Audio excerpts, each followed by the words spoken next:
As I pick up these glasses, I'm reminded to make sure they're first century ones as we want to look at this book of Revelation through the glasses of people living in the first century. And people meaning primarily those Christians living in Western Asia Minor, modern-day Turkey. Those people in those churches represented in Revelation 2 and 3, those Christians who were being persecuted severely by the Roman Empire, in particular those authorized to try and enforce emperor worship. And when we, of course, look at Revelation through those eyes, it becomes so much clearer to us what John has been revealed by inspiration and who then is revealing it to us. And it makes so much more sense when we read it through first century glasses. We in this section have looked at the 7 bowls, 7 vials, 7 cups of God's wrath. And that wrath, of course, is being poured out on that evil Roman Empire of the first century. The ones responsible for the suffering of His people. Revelation is, for those people in the first century, a positive letter. A letter to comfort them, encourage them, tell them to remain faithful, and that a paradise awaits them.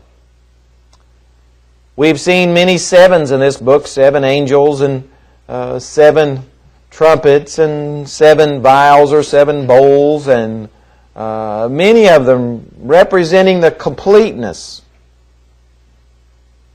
the total. And so when we see these 7 vials, we're talking about the total, complete outpouring of God's wrath upon the Roman Empire, to an extent that the empire would fall and never rise again. So please be with me as we read Revelation 7:10, and we look at one of the 7 angels. Admittedly, Revelation 17 is probably one of the more difficult chapters in the book, but as long as we continue to look at it as we have been, much of it's made clearer. Then one of the 7 angels who had the 7 bowls came and talked with me, saying, "Come, I will show you the judgment of the great harlot who sits on many waters, with whom the kings of the earth committed fornication, and the inhabitants of the earth were made drunk with the wine of her fornication." And so here we're introduced to the main subject of this chapter. And that, of course, is the great harlot who sits on many waters. We have been introduced to the great harlot before in many different ways. He says very clearly what the harlot is in a little bit. And so we'll wait some time here before we identify this harlot. But we see that she is sitting on many waters. And we'll also see later on in this book that those many waters represent all the various nations and peoples and ethnic groups and countries that the Roman Empire had conquered and was over at that time. And so we see this harlot, and we'll see that she's sitting on a beast here in a minute. And she is controlling all of those nations and peoples and countries. And she has done what? Well, the kings of the earth has committed fornication with her, and the inhabitants of the earth were made drunk with the wine of her fornication. Committed fornication with her. All of these countries had formed alliances. And essentially that's what fornication is, right? It's the formation of an alliance. Whether we're talking about physical fornication or spiritual fornication. It's an alliance. It's a coming together. And so that's what these countries had done, these nations and people. They had formed alliances with Rome. Because they were getting wealthy from her, as we'll see later. So they had done that, and the inhabitants of the earth were made drunk with the wine of her fornication. They had gotten rich off of the Roman Empire. They had prospered, I guess you might want to say, from this alliance that that they had made together, political alliances, economic alliances, and of course even religious ones as well. And so they were drunk with all the pleasures and all the worldliness that they gained from being part of the Roman Empire. So what happens? So he carried me away in the Spirit into the wilderness, and I saw a woman sitting on a scarlet beast, which was full of names of blasphemy, having 7 heads and 10 horns.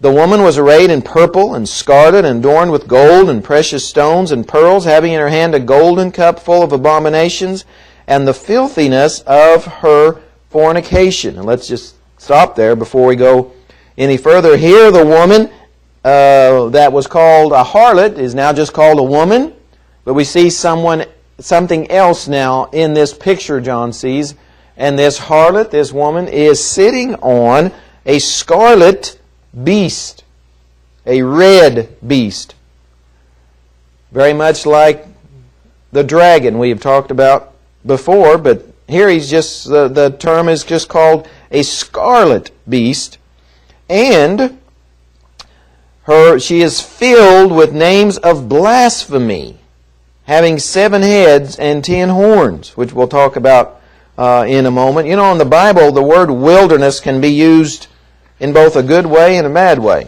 Sometimes a wilderness is a place of peace and protection, like the woman we had seen previous in this book. Vastly different woman than this one. That woman was in the wilderness in the sense of being at a place of peace and protection. This one's in a wilderness of desolation. Very, very different type of wilderness. And wilderness can have both connotations in the Bible.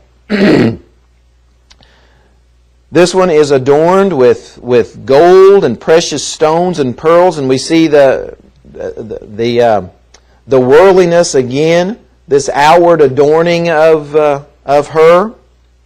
And she has a golden cup that's full of abominations and the filthiness of her fornication. And we're going to talk more about that as we go along. This is an interesting book in this chapter, because he'll mention something in one of the verses, but give details about it later on in the chapter. Instead of giving all the details about it in one place, it's like an unfolding in this chapter. He gives some details, and then he gives more details later on in the chapter. And that seems to be what he does here. And this golden cup is full of wickedness. It's full of sin, destruction, ungodliness, uncleanness, filthiness. And of course, again, we're talking about the Roman Empire and all the suffering that she had caused. Well, we learn more about it. And on her forehead a name was written, Mystery, Babylon the Great, the mother of harlots and of the abominations of the earth. Now we have this name like plastered or written on her forehead. We've seen other things in this book written on people's foreheads, right? Several times. We've seen numbers, we've seen names. So it's not unusual. And apparently, harlots in the first century actually did wear something on their forehead. So the people in the first century who were reading this would have this association between a first century harlot and this harlot that he's talking about. He says she is the mother of all harlots and all the abominations of the earth. We've talked about how vile and corrupt and decadent and immoral and wicked the Roman Empire was in the first century. It makes our culture today look mild. That's how wicked it was. Because ours is pretty bad. But you think about one that's far worse. That was the Roman Empire of the first century, the second century. It was very, very wicked and vile and sinful. And so no wonder he calls the Roman Empire the wickedness of the Roman Empire, Babylon the Great. You know, Babylon in the Old Testament, of course, had the connotation of being an enemy of God's people. Number of places we see that phrase used to represent those enemies of God. And so how fitting it is that the Holy Spirit would use Babylon to represent this wicked, abominable empire. It's so fitting that He would choose that and call it Babylon the Great. And so He says, I saw the woman drunk with the blood of the saints and with the blood of the martyrs of Jesus. And when I saw her, I marveled with great amazement. And it's not surprising. There's no doubt, if we're reading this with first century glasses, that if we're a Christian in the first century, we know without a doubt who he's talking about. That he's talking about Rome, the city, the Roman Empire. Of course, Rome was the center of the Roman Empire. That's where all the power and authority came from for the whole Roman Empire. That was the seat of authority. So we have this country, this empire, represented by this city, and how wicked it is. And he says that I saw this woman drunk with the blood of the saints. And by this time, of course, the church had suffered terribly at the hands of Rome and the Roman Empire. They had suffered, they had been killed, they had been martyred. And so it's a very fitting description that he describes this woman drunk, not drunk with wine, but drunk with the blood of Christians in the first century. What a horrible description, but it was a true description. Drunk with the innocent blood of God's people, because God's people were innocent. Roman Empire was filled with joy at this persecution. They were glad to persecute the Christians. They wanted to persecute the Christian. And so in a kind of a symbolic, figurative way, we see Rome, the Roman Empire, drunk with the blood of God's people. And John says, when I saw her, I marveled with great amazement. Not in a positive way, but he was astonished at how cruel and how immoral and how decadent the Roman Empire was. You know, you can stand in amazement and wonder at something in two different ways.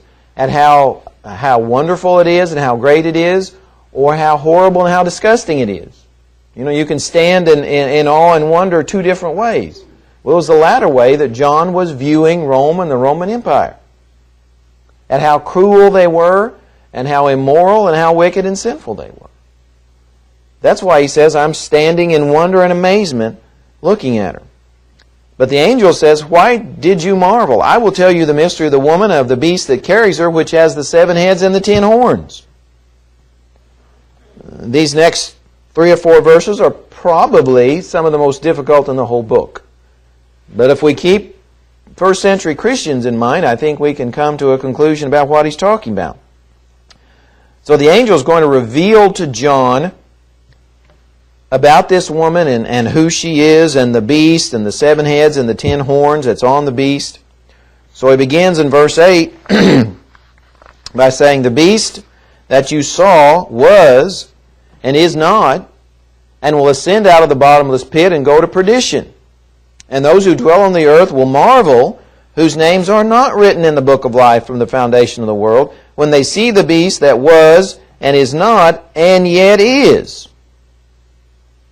Here's the mind which has wisdom. See, he says, you can understand this. You can have wisdom. You can know what I'm talking about.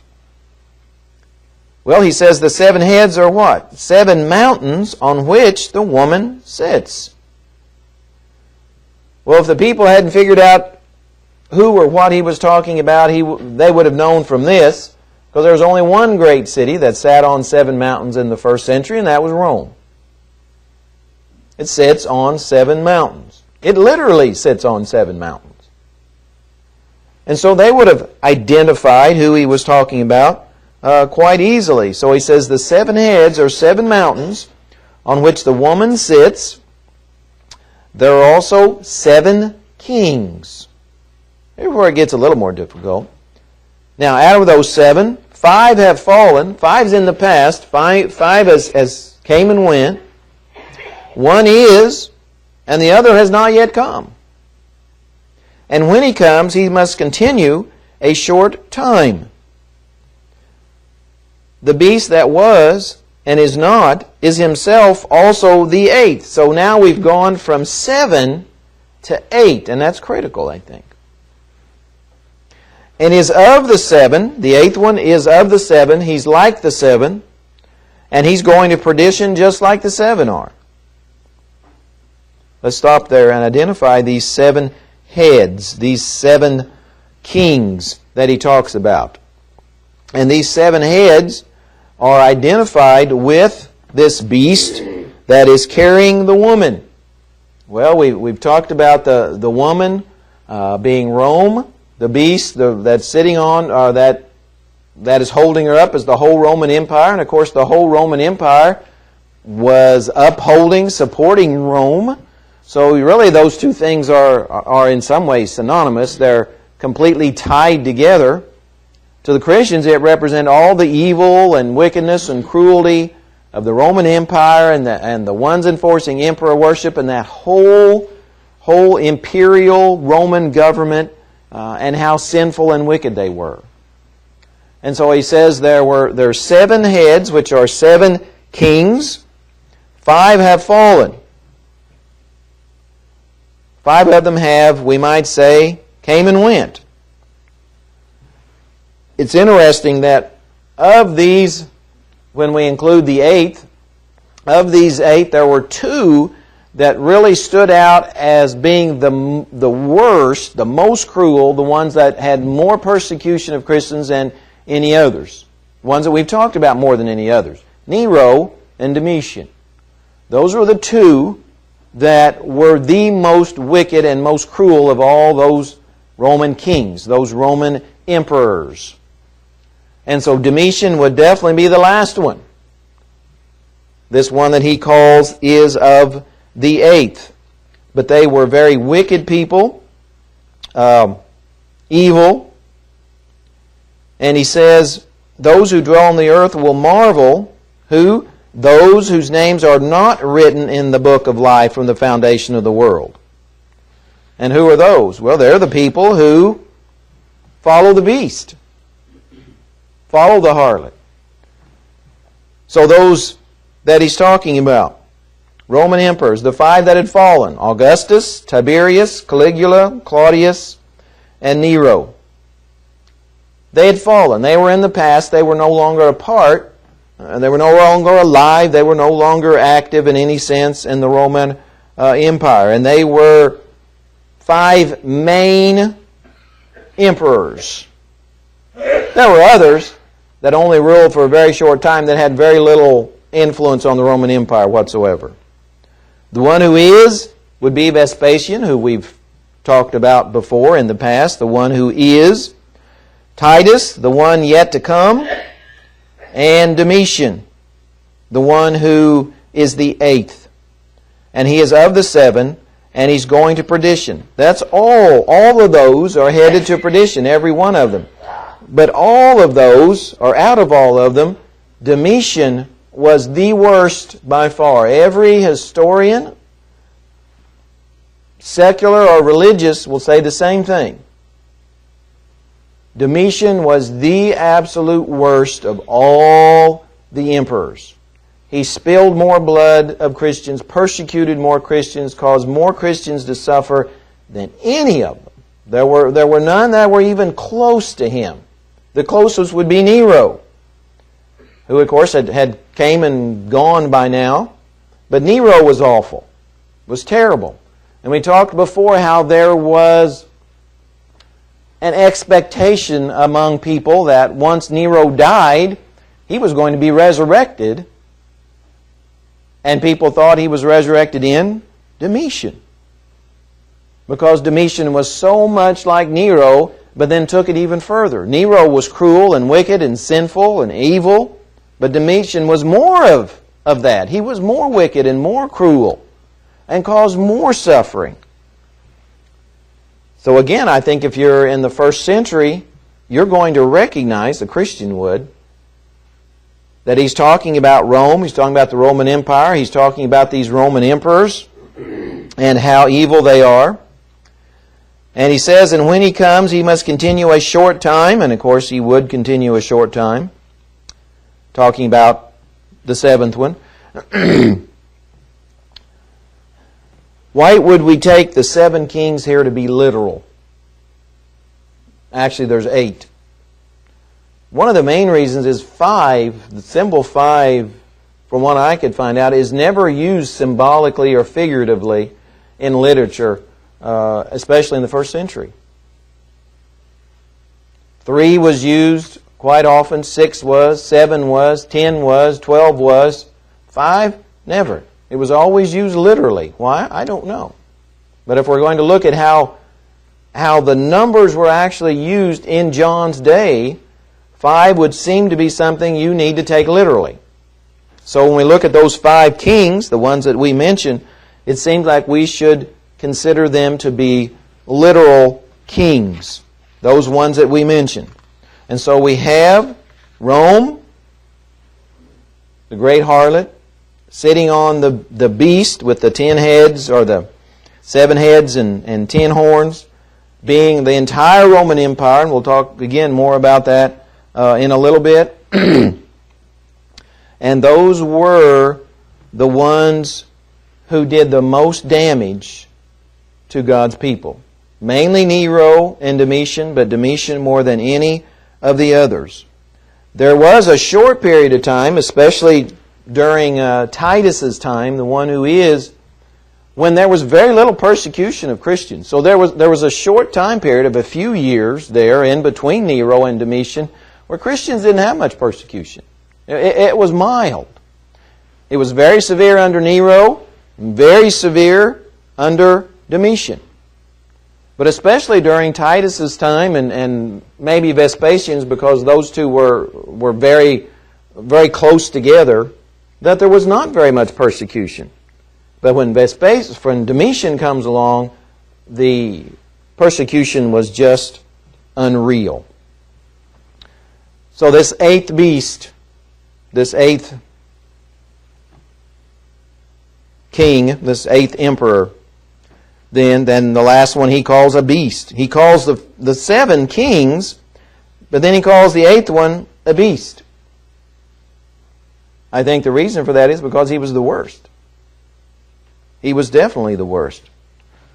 And that really, I think, fits chronologically. It fits the text. It fits what I would have expected if I was in the first century. It fits all of those things. So in verse 11, when he says, the beast that was and is not is himself also the 8th, is of the 7, is going to perdition, we'll be talking about Domitian. The worst of all of those Roman emperors, the worst of all of those Roman kings, the worst that ever reigned in the Roman Empire. Well, he says in verse 12, going on with the same idea, the 10 horns which you saw are 10 kings who have received no kingdom as yet, but they receive authority for 1 hour as kings with the beast. Now we're seeing, I think the term would be vassal kings. These were nations and countries and peoples that Rome had conquered, that the Roman Empire had given power to for a short period of time. That's going to come back and haunt them later in this chapter. But they had been given some power, and it was for a short time, and they get it from the beast. That's where the power actually came from. And he says, of these 10 horns, which are 10 kings, these are of one mind, and they will give their power and authority to the beast. See, they're attached to Rome. Rome is what feeds them and gives them power and gives them authority. These will make war with the Lamb, and the Lamb will overcome them, for He is Lord of lords and King of kings, and those who are with Him are called, chosen, and faithful. first century glasses are on, that's going to be encouraging to me. It tells me, as a Christian in the first century, that all of those kings and all of those nations that are warring against you through the Roman Empire, they are going to be defeated by Christ. Why? Because those people are called, they're chosen, and they're faithful. The Lamb is the one who is Lord of lords and King of kings. It's not the Roman emperors, it's not any of those other kings, it's the Lamb. Well, he says to me, the waters which you saw where the harlot sits are peoples, multitudes, nations, and tongues. See, I said he gives you a partial picture at the beginning of the chapter and then gives you more information later. We saw that harlot over all the waters. Well, he says those waters are peoples, multitudes, nations, and tongues.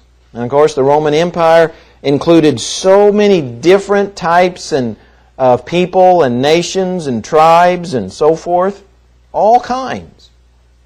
And so again, we're told more specifically who this harlot has to be. It has to be this Rome, which is, the capital of the entire Roman Empire.